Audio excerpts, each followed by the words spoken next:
Assalamualaikum warahmatullahi wabarakatuh. Perkenalkan, saya Johara Kolbujulia dengan nomor NIM 01412S1A02006.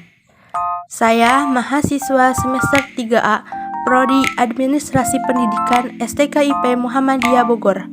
Di sini saya akan mempresentasikan tentang keselamatan dan kesehatan kerja. Mata kuliah Manajemen Perkantoran. Pengertian keselamatan dan kesehatan kerja.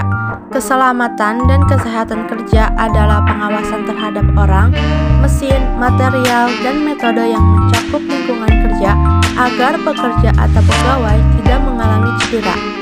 Menurut Undang-Undang Nomor 14 Tahun 1999, Pasal 2 tercantum tiap tenaga kerja berhak mendapatkan perlindungan atau keselamatan, kesehatan, kesusilaan, pemeliharaan moral kerja serta perlakuan yang sesuai dengan martabat manusia dan moral agama. Adapun dasar-dasar keselamatan dan kesehatan kerja adalah 1. Setiap pekerja berhak memperoleh jaminan atas keselamatan kerja agar terhindar dari kecelakaan. 2. Setiap orang yang berada di tempat kerja harus dijamin keselamatannya. 3. Tempat pekerjaan dijamin selalu dalam keadaan aman. Yang termasuk kecelakaan kerja adalah sebagai berikut. 1. Kecelakaan akibat langsung dari pekerjaan. 2. Kecelakaan pada perjalanan dari rumah ke tempat kerja dan sebaliknya melalui jalan yang wajar. Dan yang terakhir, yang ketiga, penyakit akibat kerja. Cara menanggulangi kecelakaan kerja adalah sebagai berikut. 1. Meniadakan unsur penyebab kecelakaan. 2. Mengadakan pengawasan yang ketat, baik kecelakaan kerja, gangguan kesehatan, harus merupakan bagian dari biaya kantor. Tindakan kantor untuk mencegah kecelakaan harus meliputi hal sebagai berikut. 1. Pengendalian teknis seperti mengatur sistem ventilasi, penerangan, perlengkapan keselamatan dan kesehatan kerja.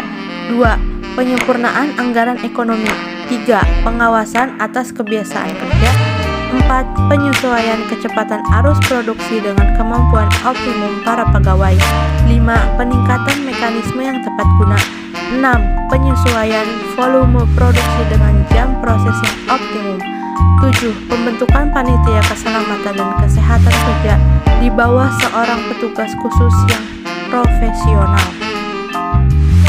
Aturan keselamatan dan kesehatan kerja. Aturan keselamatan dan kesehatan kerja diatur oleh Peraturan Pemerintah Republik Indonesia Nomor 50 Tahun 2012 tentang Sistem Manajemen Keselamatan dan Kesehatan Kerja, di mana sistem tersebut harus diterapkan pada perusahaan yang mempekerjakan lebih dari 1.000 orang karyawan atau mempunyai tingkat potensi bahaya yang tinggi. Sistem manajemen ini tidak hanya mengatur karyawan perusahaan, tapi juga kepada semua pihak yang terkait. Menurut PP Nomor 50 Tahun 2012 tersebut, perusahaan yang memenuhi persyaratan di atas harus membuat rencana kesehatan dan keselamatan kerja yang penyusunannya tidak hanya melibatkan pihak perusahaan, tapi semua pihak terkait seperti karyawan atau wakil pekerja atau buruh, ahli terkait, dan panitia pembina. Prinsip pencegahan kecelakaan kerja. 1. Pencegahan kecelakaan merupakan bagian yang penting dalam kegiatan pengawasan. 2. Perlu adanya kerjasama antar pihak manajemen, supervisor, dan pekerja dalam mencegah kecelakaan. 3. Adanya bimbingan dari top manajemen. 4. Top manajemen menetapkan kebijaksanaan keselamatan kerja bersama organisasi dan petugas keselamatan kerja. 5. Metode kerja yang mengandung manual keselamatan kerja harus diterapkan.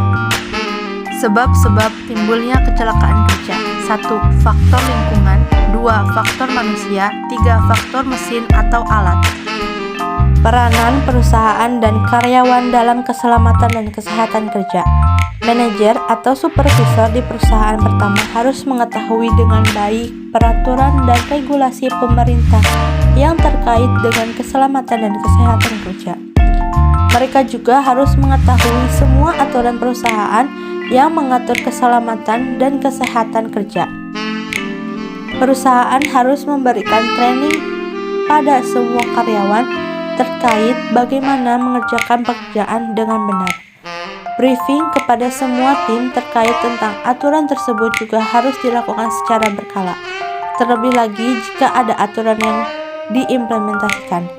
Hal penting lain adalah bagaimana manajer dan supervisor harus secara rutin dan berkala melakukan walking around untuk melihat secara langsung bagaimana karyawan mengerjakan pekerjaannya dan langsung memperbaiki dan memberi teguran jika diketahui adanya pelanggaran atau penyimpangan.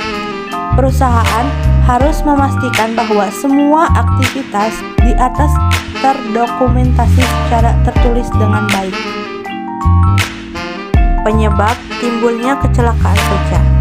Terjadinya kecelakaan menurut Desaler 2017 bisa diakibatkan karena salah satu atau kombinasi dari 3 hal dasar penyebab terjadinya kecelakaan, yaitu kejadian kecelakaan tidak disengaja, kondisi yang tidak aman, dan karyawan yang cenderung melakukan tindakan berbahaya. Contoh kejadian kecelakaan yang tidak disengaja, misalnya terselempet motor waktu menyeberang di jalan menuju kantor, atau tertimpa barang yang jatuh dari lantai atas waktu jalan di gedung bertingkat. Hal-hal ini bisa terjadi karena kebetulan yang agak sulit untuk dikontrol oleh manajer. Sekian penjelasan dari saya. Wassalamualaikum warahmatullahi wabarakatuh.